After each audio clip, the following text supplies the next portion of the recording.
Hi everybody, welcome to my next lesson in my new series, Simple Soloing Over Standards. We're taking a look at the tune Summertime. If you haven't checked out the previous lessons in this series, please see the description below. There will be a playlist link in it, as well as a link to the tab and standard notation in PDF format of the examples that I cover that you can purchase from my website. In this lesson, we're going to be looking at arpeggios and basic embellishments off the arpeggios, and finally how we can incorporate them into our solos. Let's start off with taking a look at the A minor chord. So if you're following along on the PDF, we're going to take a look at an A minor and then extend off of that with an A minor 9. So we have an A minor here, we have A, C, E, and A, and then we're going to add the ninth, which is the B, it's the second note, with our pinky on the 7th fret of the first string. So we have now A, C, E, and B.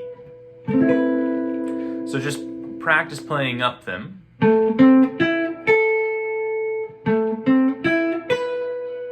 then practice playing down them.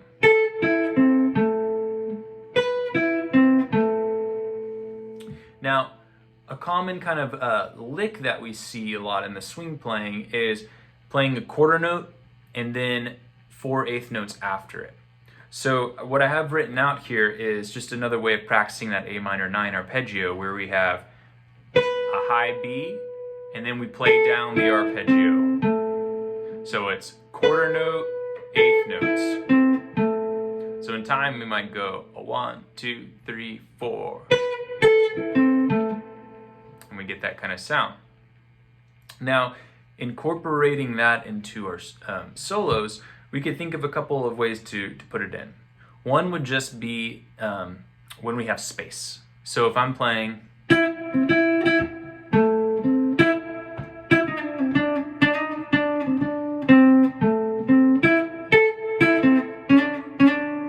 right? So whenever I had kind of space in the melody, I would try and play part of the arpeggio or play up all the way.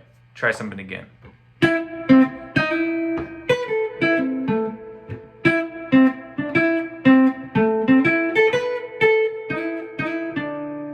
Right?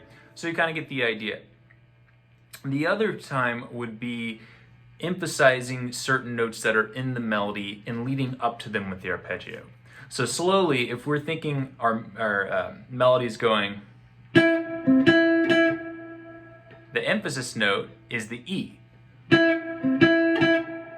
So instead of going E, C, E, E, I might go, right, going up the arpeggio, right, in whatever rhythm. But I'm, again, emphasizing that E note and leading up to it. And I might go past it.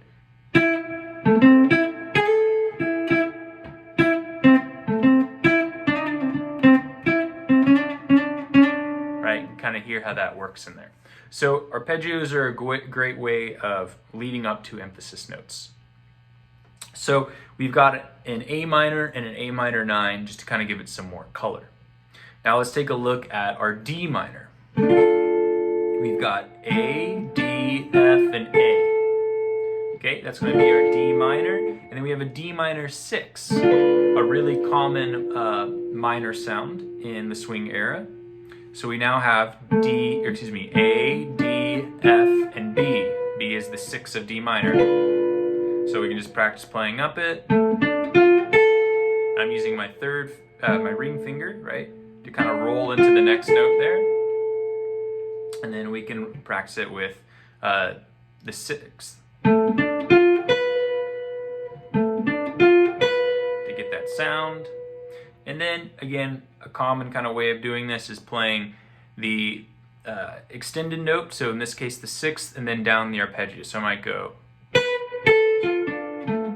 right, 1, 2, and 3, and, okay? So that's kind of that basic embellishment. So using kind of things I was just talking about, right, if we have space in the melody or we want to focus on a specific note in the melody, right? When I get to the D minor chord, I have, that's kind of my melody there. right?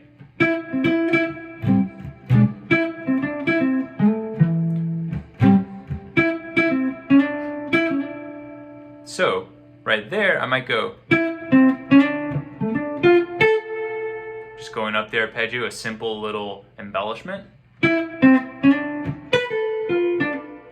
Going downwards, right? And kind of emphasizing the note and the melody that needs to be brought out. I might not even do the melody. I might just go from the A minor, 4, 1, 2, right? Just coming in from the arpeggio to get to that target note in the melody, okay? So maybe combining both of those, the A minor and D minor, I might go.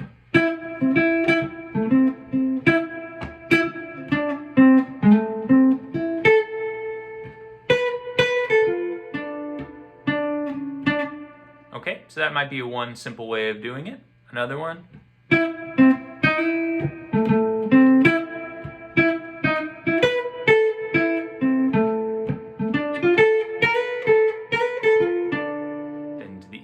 Okay, so two little examples of how you could fit that in.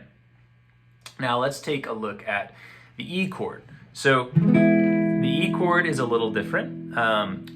We have the normal E, and then we're going to embellish this with the 9, but it's going to be a flat 9, right? It's going to be that F that we're borrowing, and we covered this in the previous video as to why it's an F. So for the arpeggio, right, I just have a basic E, G sharp, B, and E. And then now with that kind of embellishment I showed you, I can now add in the F and then come down the arpeggio. So it'd go 1, 2, 3, 4, 1, 2, and 3. Okay? So that would be how to incorporate that flat 9 sound in. So to put that into context, from the D minor,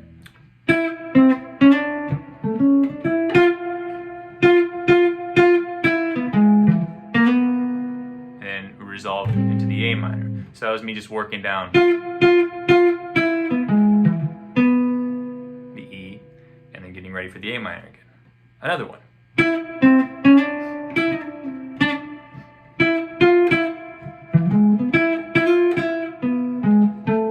Right, that was me going up, grabbing that flat 9, then resolving into the A minor again. Okay? So that's kind of the basic way we can do that on the E. So let's put it into the whole thing.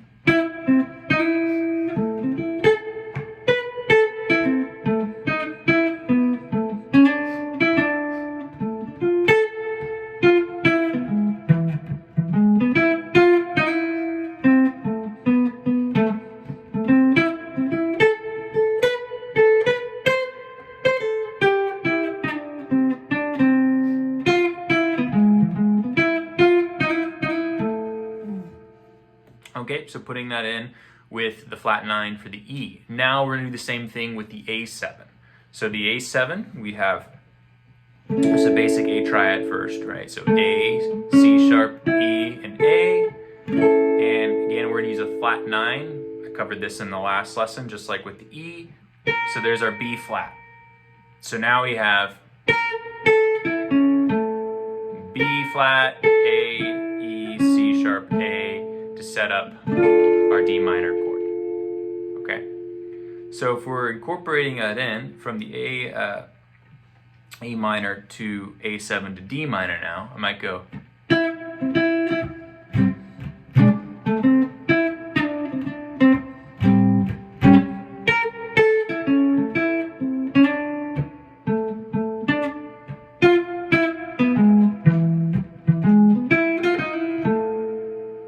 Let's try another one.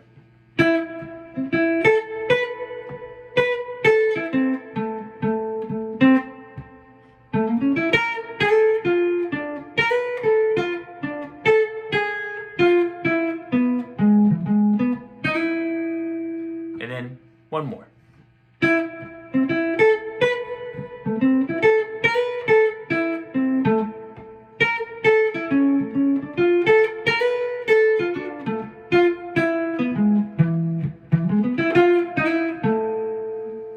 So 3 different ways, 3 little embellishments to get that sound. Now the last thing I would like to talk about is combining this with the approach notes. So whenever you have an arpeggio, to me, I'm thinking point A to point B. And what I do in between that needs to just purely be the arpeggio. No ornamentation in it. So my ornamentation falls at the beginning of it and the end of the arpeggio. So what I mean by that is if I'm playing just a simple A minor arpeggio, my ornamentation needs to begin right at the start of the arpeggio. So if I was going to do an approach note, it would need to be an approach note into the arpeggio. So it'd be G sharp, A, C, E, A, and wherever I want to end that. So I might go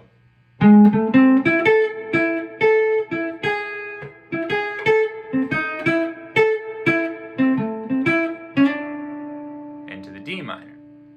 I might do an ornamentation at the end of the arpeggio and the beginning.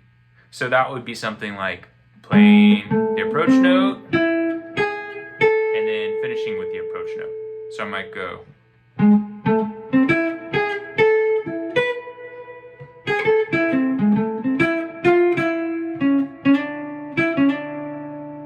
so hopefully you can see how I fit that in.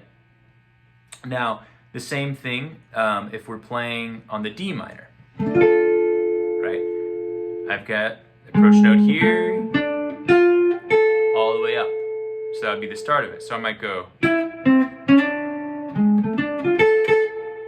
just approach. I might do the approach note at the top too.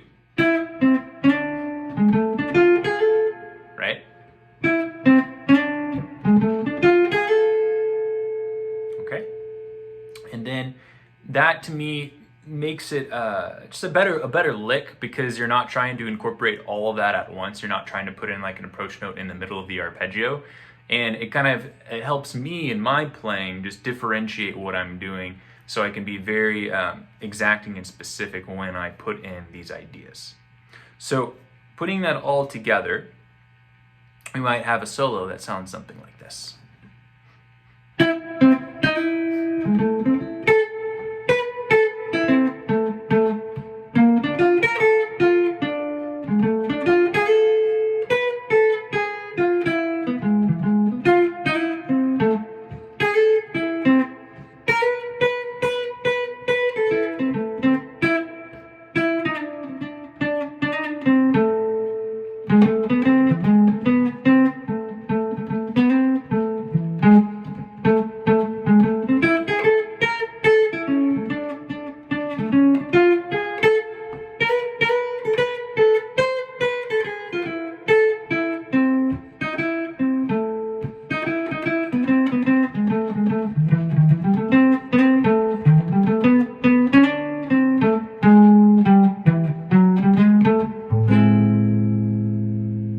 See you in the next lesson.